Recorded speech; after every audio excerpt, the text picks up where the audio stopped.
Bonjour à tous, je suis Laetitia, Content Strategy chez You Love Words et j'accompagne aujourd'hui Elodie Fischer et Sylor Luxottica sur le sujet qui nous intéresse aujourd'hui, donc le Sales Enablement.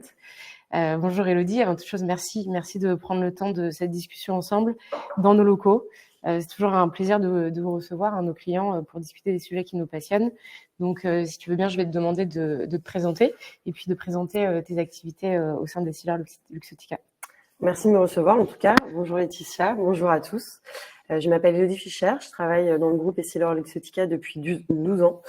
Je suis actuellement en responsable marketing, en charge des services digitaux à destination de nos opticiens. Très bien. Alors, quand on parle d'Essilor Luxottica, on pense souvent spontanément aux lunettes. En fait, Essilor Luxottica, c'est un petit peu plus que ça. Est-ce que tu peux nous parler de vos activités et de vos domaines d'expertise ? Tout à fait.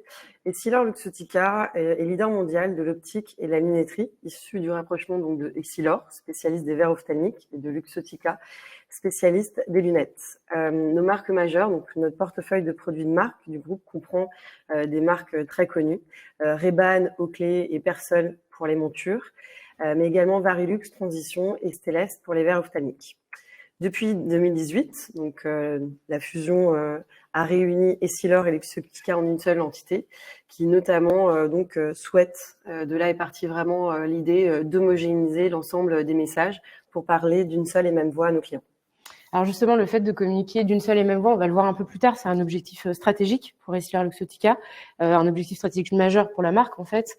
Et justement, en termes de stratégie, la société lance un service à destination des opticiens. Est-ce que tu peux nous en dire un peu plus ? Tout à fait. Essilor Luxottica propose aux opticiens partenaires des solutions différenciantes et innovantes, notamment en marketing hyper local. Donc on parle du digital, mais ça va bien au-delà du digital pour accompagner en fait nos opticiens dans la mise en place d'une stratégie marketing de drive to store sur leur zone de chalandise. D'accord. Et comment est-ce que ça s'organise comment s'organise ce marketing et la communication en fait typiquement ces deux équipes autour du projet? Tout à fait. Donc en fait, le marketing aujourd'hui, la stratégie est définie au niveau corporate. D'accord. Elle est vraiment impulsée donc au niveau global pour être mise en œuvre localement. D'accord. Et est-ce que tu peux nous parler un petit peu plus du contexte dans lequel se déploie aujourd'hui la stratégie de Sales Enablement ? Tout à fait. Donc l'innovation est vraiment au cœur de l'activité d'Essilor Luxottica et notamment quand on déploie nos services. Et on souhaitait vraiment faire bénéficier à nos opticiens, pas que au niveau du produit, mais aussi au niveau de nos solutions marketing et digitales innovantes. Voilà, donc c'est pour ça qu'on a lancé ce nouveau service. Alors c'est toujours intéressant de comprendre un petit peu comment s'agence la genèse du projet, comment est-ce que ça vous est venu. Donc en fait, comment est-ce que vous est venue l'idée, qui a été impliqué dans le projet, quel était le rôle de chacun, quelle a été la mise en place, ça fait beaucoup de questions. Ouais. On peut peut-être les reprendre dans l'ordre. Donc quelle est la genèse du projet ? Alors, la genèse du projet, c'est déjà le service Customer Activation qui s'occupe en fait des partenariats EL 360 qui voulait apporter plus de services de nos clients. Et puis, c'est aussi un besoin marché, c'est-à-dire c'est nos clients qui sont venus vers nous et qui nous ont dit on a besoin d'aide au niveau marketing et digital parce qu'on n'est pas expert sur le sujet. D'accord. Et en termes de personnes impliquées, comment est-ce que vous avez réussi à organiser les choses en interne sans que ça soit trop éclaté en termes de structure ? Alors, c'est vrai qu'on a une multitude de parties prenantes. On a d'un côté le top management régional, parce qu'en fait, la stratégie au niveau des partenariats est définie au niveau régional. D'accord. Et également, on inclut des pays, nos pays majeurs, pour les faire adhérer au sujet. Et on a inclus nos principaux pays qui sont la France, l'Allemagne, l'Espagne et le UK. Ça nous permet de souscrire les personnes au sujet et puis de les faire adhérer et surtout de déployer plus facilement le service par la suite. D'accord. Alors le projet, quand il a débuté, on a vite compris qu'il y avait une temporalité assez serrée, des délais assez courts. Est-ce que tu peux nous parler de cette spécificité C'est vrai qu'au départ, on était parti sur un délai plus ou moins court d'1 mois et demi, 2 mois, et on s'est vite rendu compte, en fait, par les contenus qu'on voulait produire et la multiplicité des contenus, qu'on était plus sur un délai de 3 mois pour à la fois développer du contenu de qualité et aussi les communiquer en interne auprès de nos différents partenaires. D'accord. Et donc, en avance de phase, moi, ce que j'ai remarqué dans le projet, c'est que du côté du branding, vous aviez fourni divers éléments graphiques, des documents structurants à utiliser pour la production des contenus. Parce que chez vous, chez Essilor Luxottica, vous avez développé différents éléments chartés. Est-ce que tu peux nous en parler? Tout à fait. C'est un enjeu pour nous de développer un univers graphique cohérent et puissant, et notamment au niveau rédactionnel, pas que graphique, pour poursuivre en fait notre objectif, comme je l'ai dit, d'harmonisation des messages, afin d'emporter l'adhésion des équipes en interne, mais aussi en externe, pour convaincre nos clients. D'accord. Et donc, en termes d'univers, là, on le voit, il s'affiche à l'écran. Vous avez donc un logo. Il y a également des termes qui sont revenus souvent dans la production du contenu. Donc là, qui appartiennent plutôt à l'univers rédactionnel. C'est tout cet univers qui a été construit.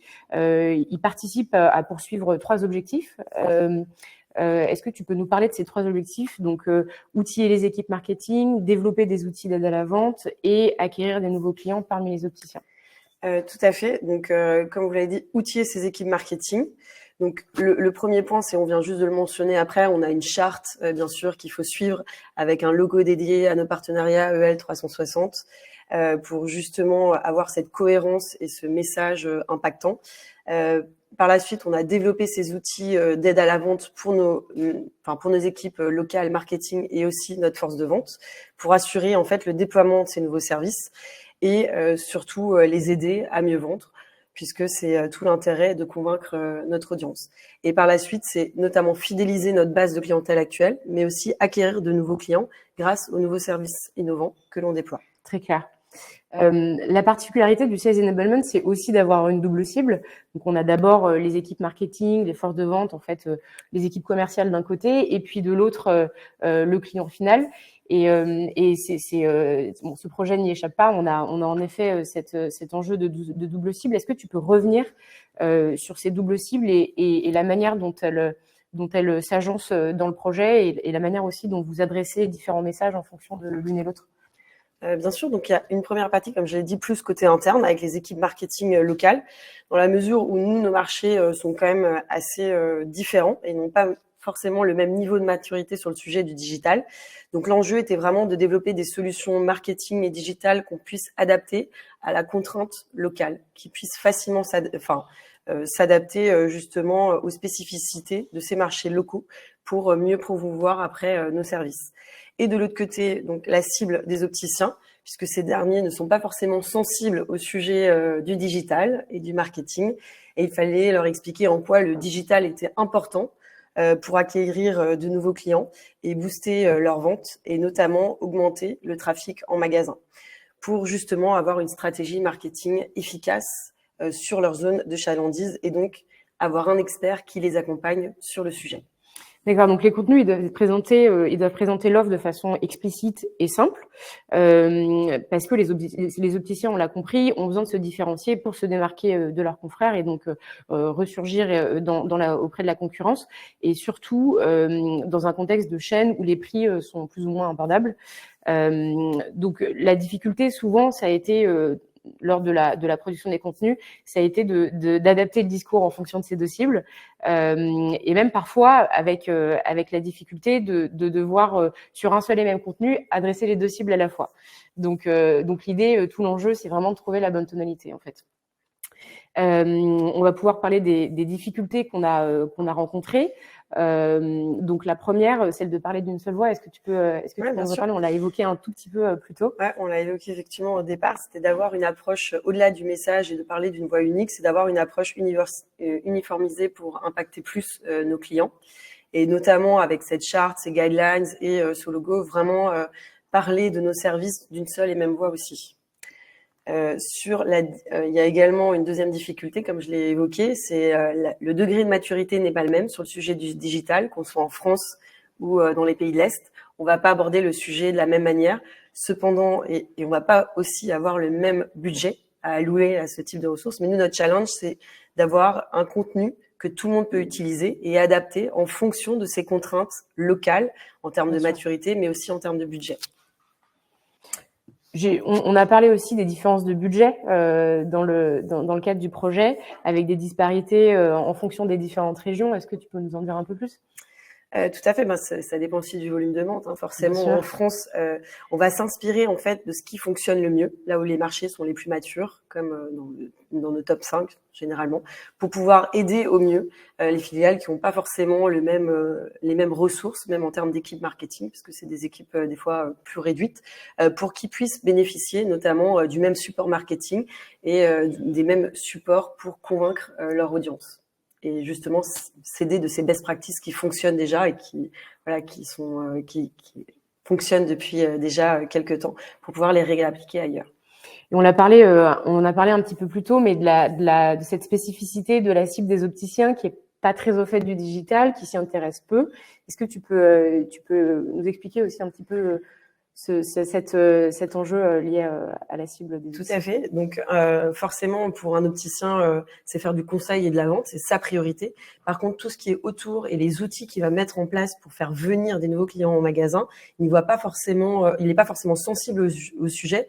Donc nous, on va être là pour vraiment l'aider à comprendre l'impact que ça peut avoir pour générer du trafic en magasin, surtout au niveau de sa zone de chalandise. Comme on l'a dit, il y a beaucoup de concurrence, notamment avec des opticiens, on voit qu'ils sont forcément des fois côte à côte. Et nous, on va essayer justement avec l'ensemble des outils qu'on leur met à disposition et du marketing digital de pouvoir se différencier par rapport à d'autres acteurs sur sa zone de chalandise. Donc, il y a une vraie réflexion autour de ce persona un peu particulier.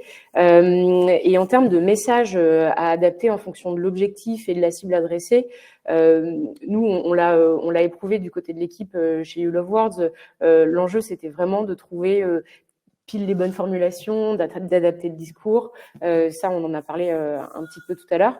On peut passer à la suite. Donc, en fait, on l'a dit, il y a eu une grande variété de contenus qui ont été créés dans le cadre de ce projet. Est-ce que tu peux nous parler un petit peu des différents contenus et des différentes cibles auxquelles ils s'adressent? Tout à fait. Alors, on avait des contenus qui étaient principalement dédiés à l'externe, mais qu'on utilise aussi à l'interne, à savoir une vidéo motion qui explique en quelques minutes le service qu'on propose.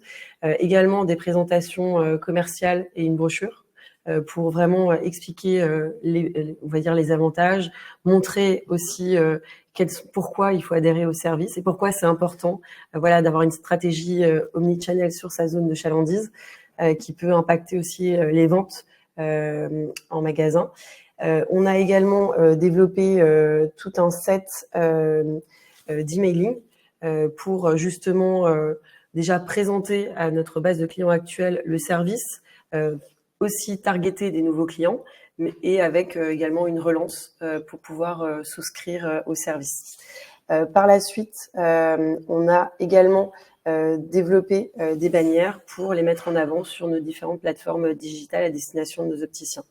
Et il y a un contenu spécifique pour l'interne qui a un mode d'emploi qui permet déjà de présenter le process, comment mettre en place en fait ce service, quels sont les contenus et les assets qu'on va déployer, qu'on va leur mettre à disposition, et également leur présenter le timing et le budget qu'ils doivent allouer à ce service. Parce que comme on l'a dit, ils sont pas forcément aussi matures sur certains pays que d'autres. Oui. Donc les maîtres mots, c'est vraiment la didactique, la pédagogie first pour évangéliser un maximum ces deux cibles. On en a très rapidement parlé, mais il y a un contenu qui s'adresse aux deux cibles, c'est la vidéo motion design. Peut-être le contenu le plus qui nous donne le plus de fil à retordre en termes de production. Mais est-ce que tu peux nous en parler? Oui, alors la vidéo, c'est vraiment essayer d'engager au maximum notre audience pour premièrement leur présenter, on va dire, le contexte, pourquoi c'est important de déployer ce service, les bénéfices associés en utilisant ce service, mais aussi présenter les services associés pour avoir plus d'impact et surtout qu'ils comprennent vraiment en 1 minute ce qu'on cherche à déployer. D'accord. Donc, si on devait concrètement faire un focus sur la production, on en a tiré un certain nombre en fait, d'apprentissage, hein, autant de notre côté que du vôtre. Est-ce que, alors moi, c'est le point auquel je pense spontanément, c'est l'organisation et la spécificité de ce projet, c'est-à-dire de devoir produire un grand volume de contenu sur un délai assez court. De ton côté, je sais que orchestrer la production, ça a été aussi un challenge. Est-ce que tu peux nous en parler? Tout à fait. Ben, c'est bien s'organiser en amont, parce qu'on a effectivement beaucoup d'interlocuteurs différents et surtout un délai très court. Donc, c'est bien orchestré, et bien s'organiser en amont pour donner les bons feedbacks au bon moment et essayer de respecter ces délais. Ouais.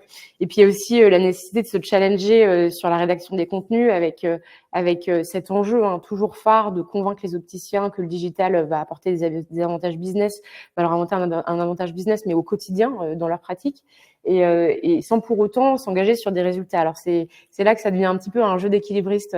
Exactement, parce qu'effectivement, ce service a été déployé déjà comme sur certains marchés, comme la France et l'Allemagne. Mais on peut pas forcément utiliser ces résultats quand on déploie un service dans un autre pays. Donc c'était vraiment le challenge d'utiliser en fait un contenu impactant sans pour autant s'engager sur des résultats comme c'est un nouveau service. Pourtant on sait que ça fonctionne et voilà, on a utilisé d'autres KPIs pour promouvoir ce service. Il faut aussi rester par la suite fidèle aux enjeux. C'était voilà, d'avoir un contenu très homogène lié voilà, à la contrainte pour bien marketer en fait ses produits et derrière faire adhérer ses équipes en interne, mais aussi convaincre ses clients à l'externe. Bien sûr, donc ça nous emmène à un sujet pas des moindres, celui des KPIs. Quels sont les KPIs que vous mesurez? Donc, on a plusieurs KPIs pour ce type de service. C'est vraiment qui déjà le met en place au niveau local. Donc ça, c'est un premier KPI qui pour nous est important, même si on a déjà certains marchés qui l'ont mis en place. C'est vraiment est-ce que avec cette palette de services qu'on propose, qui va le mettre en place et à quel niveau. Et après, c'est aussi vérifier quels sont les clients qui l'ont mis en place. Et notre target, c'est à peu près 10 à 15% de nos meilleurs partenaires. D'accord. Donc, il s'agit vraiment d'adhésion, en fait. C'est là que vous allez Exactement. regarder. D'accord. Et du côté des conseils qu'on pourrait donner aux auditeurs, enfin, aux personnes qui nous regardent et qui sont connectées, moi, il y en a un qui me vient, c'est celui de bien s'aligner sur le briefing en amont. Ça, on le sait, dans toute production, c'est vraiment essentiel. Est-ce qu'il y en a d'autres qui te viennent de ton côté? C'est vrai qu'il faut procéder par étapes. C'est vrai qu'on avait un délai très court, donc on voulait produire tous les contenus au même moment. Et il y a certaines choses à respecter, c'est-à-dire qu'il y a un contenu qui va être un peu phare, comme les guidelines ou la présentation, la brochure commerciale, qui va après être déployée sur l'ensemble des autres supports. Donc c'est vrai que c'est important de respecter quelques contenus qui sont prioritaires pour après les utiliser pour déployer l'ensemble des autres. Très bien. Et ben, je crois qu'on arrive au bout de ce focus sur le Sales Enablement Made in EssilorLuxottica. Merci beaucoup, Elodie, pour cet éclairage apporté sur la pratique et donc et agrémenté aussi d'exemples concrets. Je pense que ça permet vraiment de se projeter pour nos auditeurs en ligne. Et puis si vous avez des questions, surtout n'hésitez pas à interagir sur le chat. De notre côté, on va maintenant laisser la parole à Bertie, Academy Manager de l'équipe. On a une petite question avant ça de Grégory qui nous demande comment ça se passe concrètement pour les opticiens, quels outils de prospection ou de fidélisation vous leur partagez. En fait, c'est déjà les présentations commerciales, donc la brochure et la présentation. Après, normalement, on travaille aussi avec des agences justement pour déployer ces services marketing clés en main. Et donc, l'agence locale avec laquelle on travaille prend le relais par la suite pour présenter en détail les services qu'ils proposent et l'accompagnement personnalisé proposé. Est-ce qu'on en a d'autres? Mais bon. Je vais donc laisser la parole à Bertie, Academy Manager de l'équipe, et à Baptiste, qui est Key Account Manager chez You Love Words. Merci. Merci.